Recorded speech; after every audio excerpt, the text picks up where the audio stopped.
bem-vindo ao programa Hora do Estudo Bíblico, com o doutor e professor Lehmann Strauss. Este estudo é o resultado do tempo pessoal com o Senhor, da experiência de ministério pastoral e das conferências bíblicas do Dr. Lehmann Strauss, que nos instrui e encoraja com o ensino da Palavra de Deus. Agora com você, Hora do Estudo Bíblico, na apresentação de Aurélio Campos. Muito obrigado por sintonizar o nosso programa Hora de Estudo Bíblico. É realmente uma honra e um privilégio para mim compartilhar esses estudos com você. Antes de iniciarmos o nosso estudo de hoje, vamos orar. Senhor, nós te agradecemos por mais essa oportunidade que temos de estudar a Tua Palavra, a Tua Santa Palavra, Senhor. Que ela possa tocar corações neste dia, aqueles que estão afastados dos Teus caminhos, aqueles que ainda não tiveram encontro contigo, que o Espírito Santo possa tocar nesses corações hoje. Que o estudo de hoje possa fazer diferença nessas vidas. Nós agradecemos pelas bênçãos recebidas, agradecemos pela vida de cada ouvinte que temos, agradecemos por esse ministério. Nós oramos em nome de Jesus. Amém. Vamos para a Epístola de Filipenses e continuar nosso estudo do capítulo 1. Estamos nos versículos 1 e 2. No nosso último programa, estávamos tratando do tema servos de Jesus Cristo. Você vai observar, meu amigo, que existe uma outra palavra importante no capítulo 1, versículo 1, a palavra santos. Primeiro temos os servos e em seguida temos os santos. Paulo e Timóteo, servos de Jesus Cristo, a todos os santos em Cristo, em Filipos. Todos os cristãos são santos, assim como servos. Em uma afirmação muito clara, Paulo se dirige a todos os santos. Ele está dizendo, literalmente, os separados santos em Cristo. Será que existe uma razão pela qual Paulo coloca os santos antes dos bispos e diáconos na igreja local? Por que ele se refere aos santos antes de se referir aos líderes? Bom, não sei se posso dar uma resposta, mas a ordem que ele dá me chamou a atenção. Os bispos e anciãos não devem se sentir senhores da herança de Deus, mas devem ser participantes das suas alegrias e de suas necessidades. Como pastor, eu estou convencido de que ninguém em nossa igreja local é mais importante que os outros santos. Se você perguntar por que eu disse isso, só posso responder que os santos constituem a igreja. Eles são a igreja. Sem eles, não haveria igreja. Mas a quem Paulo estava se referindo com a palavra santos? Bem, este é um dos nomes especiais dados por Deus ao seu povo. A palavra santo significa separado e se aplica a todos os verdadeiros crentes no Senhor Jesus Cristo. Todos os filhos de Deus são santos, apesar da proporção de espiritualidade de cada um. O sangue de Cristo os cobre e purifica e assim, posicionalmente, são consagrados, separados, santos diante de Deus. Há algo neste termo santo que me faz lembrar da riqueza sagrada da minha posição em Cristo. Sou propriedade de Deus, separado para um propósito, assim como todo crente em Cristo.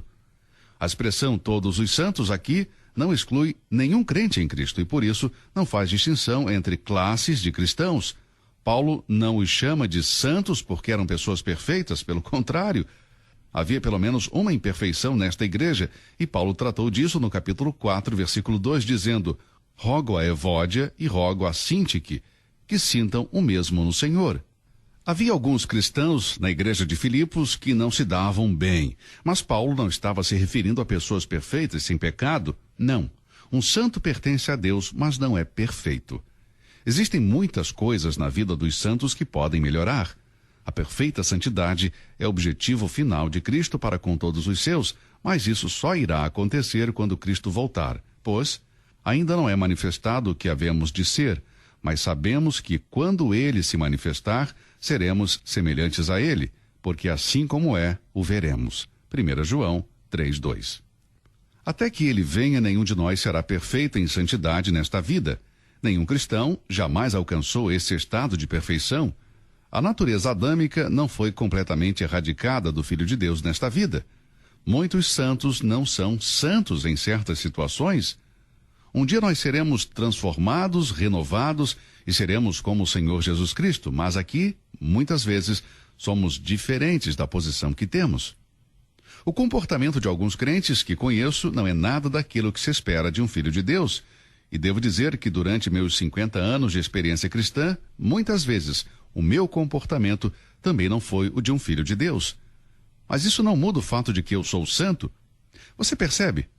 Um santo é simplesmente um crente em Cristo, uma pessoa separada. E nós, que somos posicionalmente santos, devemos ser santos na prática.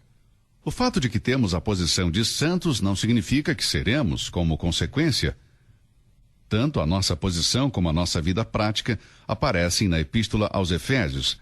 Paulo se dirige aos crentes como santos no capítulo 5, versículo 3. Ele diz em outras palavras: vivam de acordo com o que vocês são. Vivam de maneira que a prática corresponda à posição de santos que vocês possuem. Que sua conduta seja de acordo com o que você crê. Se você é santo, comporte-se como tal. Você é um cristão, então comporte-se como um cristão. Não vamos confundir o significado da palavra santo. Um santo não é uma pessoa que foi canonizada após a morte. Gostaria de lembrar que nenhuma igreja, nenhuma denominação pode tornar santo um pecador. Nunca, jamais, isso é impossível. Só Deus pode tornar santo um pecador. Depois que alguém morre, é tarde demais para ser santo. Uma pessoa se torna santa antes de ir ao túmulo, se receber a Cristo Jesus como seu Salvador pessoal. Em Romanos capítulo 1, versículo 7, lemos que Paulo escreveu aos chamados a ser santos. Mas note que tanto em Romanos 1,7 como em 1 Coríntios 1,2, as palavras no original são chamados a ser santos. Ele escreve aos que foram chamados para ser santos, para que sejam santos de fato ou que andem em santidade. Algo não está certo quando o ser humano se comporta como um animal ou quando um adulto age como um menino.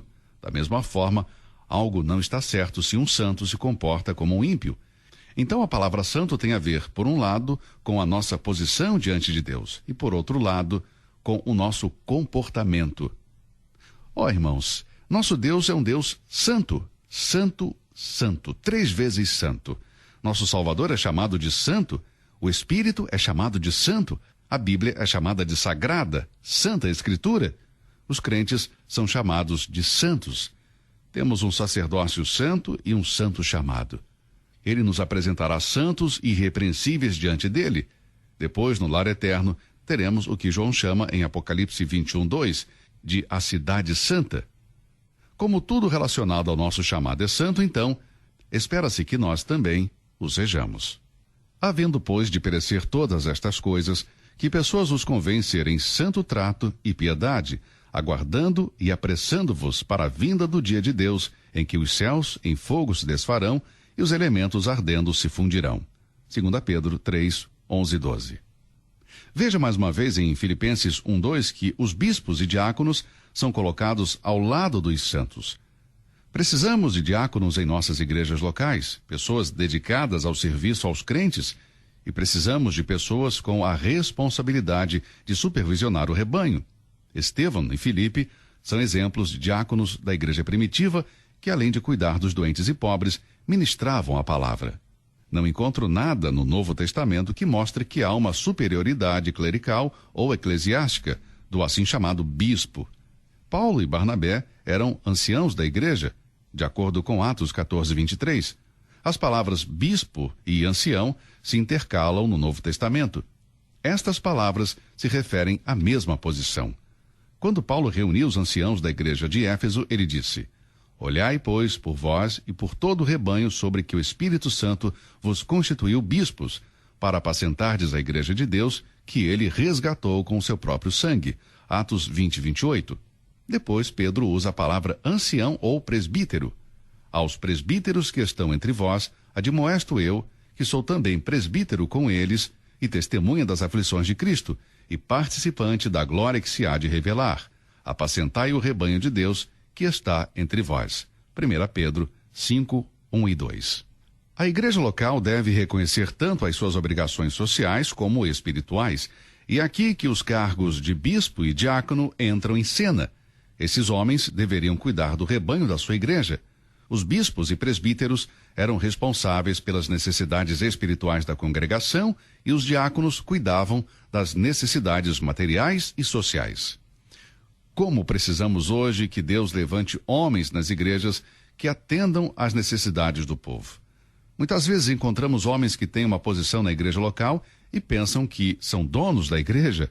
Eles querem ser ditadores. Amados, ser um diácono ou um presbítero, ancião, na igreja local, significa que a pessoa foi chamada para suprir as necessidades do povo. Portanto, diáconos e presbíteros devem ser homens espirituais, homens versados na palavra de Deus, homens com amor e compaixão pelas pessoas, homens que estão preocupados com as necessidades das pessoas. Essa é a base do ministério do presbítero ou ancião e do ministério do diácono. Não se trata de grandes líderes mandando sobre um grupo de igrejas. Não, não são. Eles são servos do Senhor Jesus Cristo, ministrando para o povo. Eles devem atender às necessidades das pessoas. Se tivermos presbíteros e diáconos assim em nossas igrejas, vamos experimentar uma mudança na vida espiritual da igreja.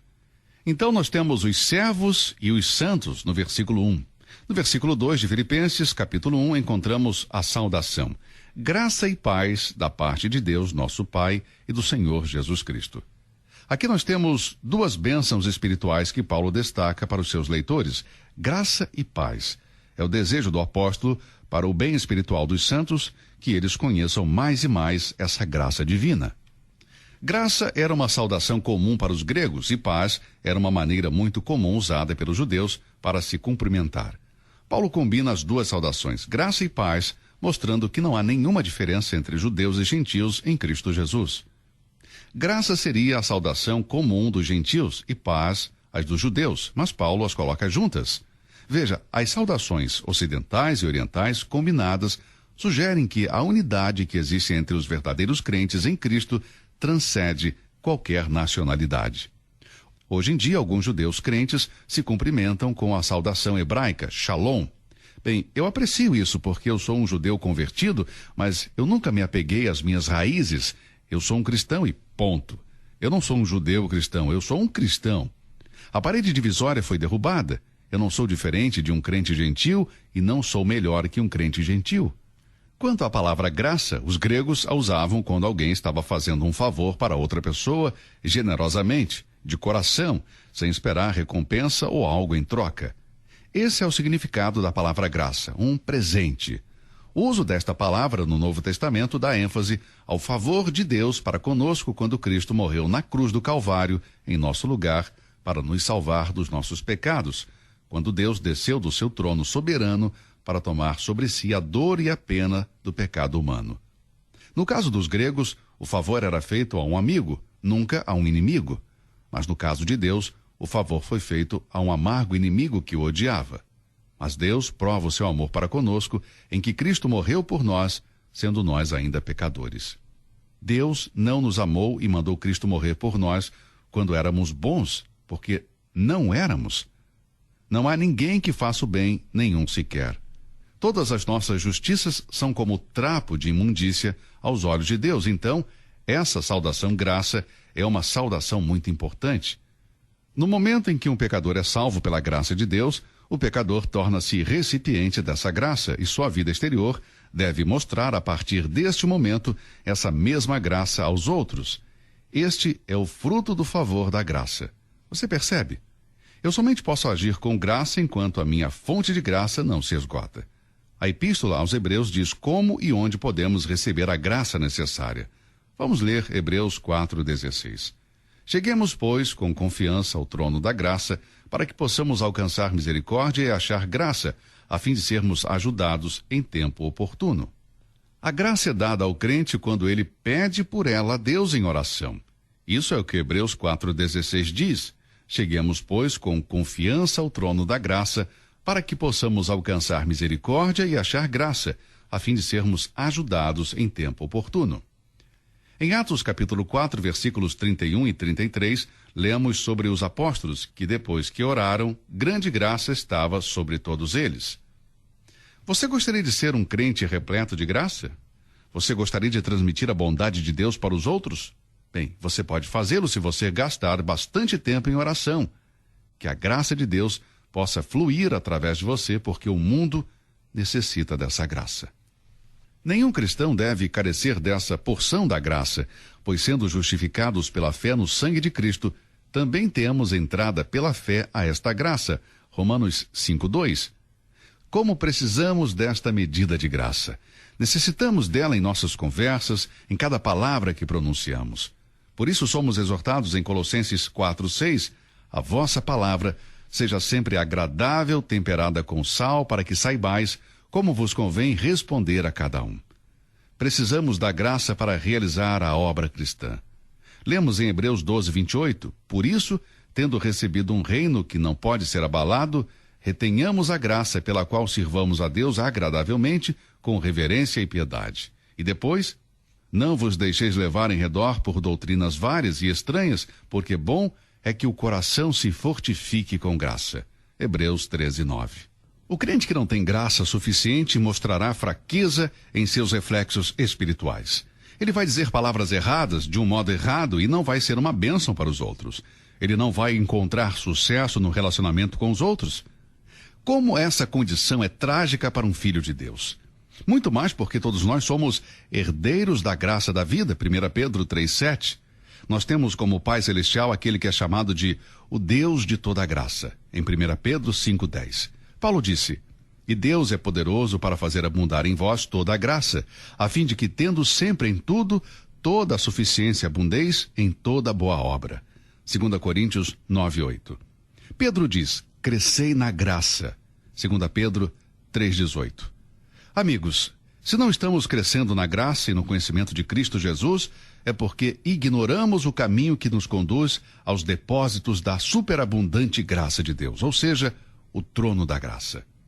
Irmãos, vamos nos achegar ao trono da graça logo de manhã, no início de cada novo dia, para que não nos privemos da graça de Deus em nossa conduta e em nossa conversa. Como é maravilhosamente rica e abençoada a saudação de Paulo, graça e paz a vós. O que seria de nós sem a graça de Deus? O que nós faríamos sem ela? Precisamos nos achegar ao trono da graça. Este versículo de Hebreus 4:16 é muito precioso para mim e espero que você possa memorizá-lo. Ele deve fazer parte de nossas vidas. Cheguemos, pois, com confiança ao trono da graça, para que possamos alcançar misericórdia e achar graça, a fim de sermos ajudados em tempo oportuno. Este versículo quer dizer o seguinte: você precisa da graça? Então, venha a Deus e peça por ela. Quando Paulo estava sofrendo com espinho na carne, Deus lhe disse, em 2 Coríntios 12:9, a minha graça te basta. A graça de Deus é suficiente também para você hoje, meu amigo. Se você não é salvo, então venha a Deus e aceite a sua graça. Creia no Senhor Jesus e você será salvo. Aquele que já é crente em Jesus, aproxime-se confiadamente no trono da graça. Você vai precisar da graça de Deus a cada dia. Vai precisar dela mais do que você pensa. Vá a Deus em oração, confie nele e caminhe nesta vida de acordo com o ensino e a orientação de sua palavra, e Deus lhe dará a sua graça. Não há nada mais maravilhoso que a graça de Deus que traz salvação a todos os homens. Porque a graça de Deus se há manifestado trazendo salvação a todos os homens. Tito 2, versículo 11. Você confia no Salvador? Eu espero que sim. Bem, se Deus quiser, vamos nos encontrar no nosso próximo programa. Vamos continuar com o estudo em Filipenses. Que Deus o abençoe. Continue a olhar para o alto e até lá. Você ouviu Hora do Estudo Bíblico com o professor e doutor Lehmann Strauss, na apresentação de Aurélio Campos. Se você deseja ouvir novamente esta mensagem, visite a nossa página na internet www.bbnradio.org. Fica o convite para você nos acompanhar amanhã, neste mesmo horário, aqui na BBN. Hora do Estudo Bíblico é uma produção da BBN.